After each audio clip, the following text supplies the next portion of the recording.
និកជនជាទីមេត្រីពិធីបុណ្យអកអំបុកប្រណាំងទូកងទីក្រុងកង្ខើឆ្នាំ2025កំពុងខាត់ជិតរួមនឹងភូមិភាគនានាការវឹកហាត់របស់កីឡាករ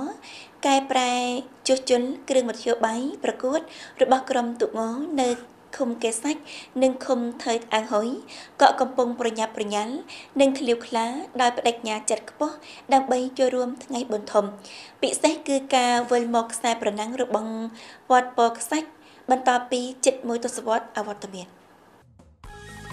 នៅឃុំកេសាច់បន្តពីជិត10ឆ្នាំអវត្តមានលើខ្សែប្រណាំងក្រុមទូកវត្តពរខ្សាច់បានវិលមកជាផ្លូវការដោយនាំមកនៅក្តីរំភើបនិងក្តីប្រាថ្នារបស់ប្រជាជនភូមិភាគការងារកែទូកបានចាប់ផ្ដើមតាំងពីខែកញ្ញានិងសប្តាហ៍ថ្ងៃកំពុងឈានចូលដំណាក់កាលចុងក្រោយភាពលំអិតតាំងពីការត្រួតពិនិត្យទូកកែតម្រូវរហូតដល់ការធ្វើថ្មីក្តារការលាបពណ៌ថ្មីនិងគូក្បាច់រចនាប្រពៃណីតែងបានអនុវត្តយ៉ាងផ្ចិតផ្ចង់ប្រការគួរឲ្យគោរពអំឡុងកាលជួសជុលទាំងមូលតែងតែផ្អែកទៅលើកម្លាំងរបស់ប្រជាជនដោយមានថវិកាសរុបជាង170លានដុល្លារម្នាក់ជួយមួយដៃខ្លះជួយកម្លាំងខ្លះជួយឈើខ្លះជួយលាបពណ៌ខ្លះមើលថែអាហារដល់ក្រុមជាងសកម្មភាពតូចតាចប៉ុន្តែបង្កើតការរួបរวมសហគមន៍កាន់តែច្រើនnăm nay dù kinh phí eo hẹp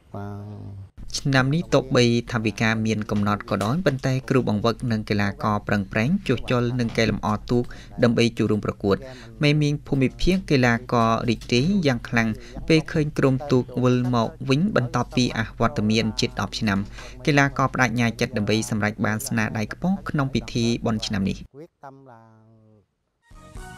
រួមចំពោះដល់បុណ្យអកអំបុកប្រណាំងទូកងទីក្រុងកឹងថើឆ្នាំ2025ក្រុមទូកងវត្តពោធិ៍ថ្លឹងឃុំថើយអាំងហុយក៏កំពុងឈានចូលដំណាក់កាលវឹកហាត់ជាកម្ពុជាផងដែរឆ្នាំនេះក្រុមទូករបស់វត្តប្រមូលផ្ដុំកីឡាករជាង100នាក់ក្នុងនោះមានទាំងយុវជនចូលរួមជាលើកដំបូងនិងកីឡាករជើងចាស់ជារៀងរាល់ថ្ងៃប្រហែលម៉ោង4រសៀលបងប្អូននឹងប្រមូលផ្ដុំមកវត្តដើម្បីវឹកហាត់ជាមួយគ្នាពេលវឹកហាត់នីមួយៗអូសបន្លាយជាង2ម៉ោងប្រមូលផ្ដុំភាគច្រើនគឺសម្រួលចង្វាក់ច្រវាបង្កើនកម្លាំងស្វាត់ស្វែងនិងពន្លឿនល្បឿនក្រៅពីវឹកហាត់បច្ចេកទេសកីឡាករនៅទាំងបានផ្សព្វផ្សាយលក្ខន្តិកៈសុវត្ថិភាពនិងលុតដំស្មារតីមិត្តរួមក្រុម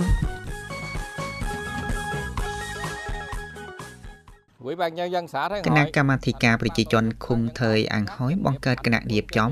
គណៈចលនាដើម្បីចលនាអាជីវកម្មសប្បុរសជនលើភូមិសាស្ត្រឃុំជំនួយប្រភពកម្លាំងធនធានមនុស្សមូលដ្ឋានសម្ភារៈដើម្បីធានាកីឡាករមានកម្លាំងកាយនិងស្មារតីល្អបំផុតដើម្បីប្រកួតប្រជែងក្នុងការប្រកួតនាពេលខាងមុខពិធីបុណ្យអកអំបុកប្រណាំងទូកងទីក្រុងកឹងថើឆ្នាំ2025កំពុងខាត់ជិតនៅកេសាច់ចំពងពរខ្សាច់កំពុងមមាញឹកនិងស្វាក់ស្វែងវឹកហាត់សម្រាប់ថ្ងៃវិលមកបន្តពីអវត្តមានជិត1ទសវត្សរ៍នៅថើយអាំងហុយពោធិ៍ថ្លឹងកីឡាកររាប់រយនាក់ពំនាំក្តីប្រាថ្នាជ័យលាភីទាំងអស់បានត្រៀមស្រែកសម្រាប់ថ្ងៃបុណ្យធំនៅពេលដែលសំឡេងកញ្ចែសញ្ញានៅលើដងទន្លេម៉ាស្ពេរ៉ូច្រវាស់ស្មើគ្នានោះមិនត្រឹមតែជាពេលនៃការប្រណាំងប៉ុណ្ណោះទេនៅទាំងជានិមិត្តសញ្ញារស់រវើកនៃអត្តសញ្ញាណវប្បធម៌ជនរួមជាតិខ្មែរការទំនុកចិត្តនិងសាមគ្គីភាពសហគមន៍ផងដែរ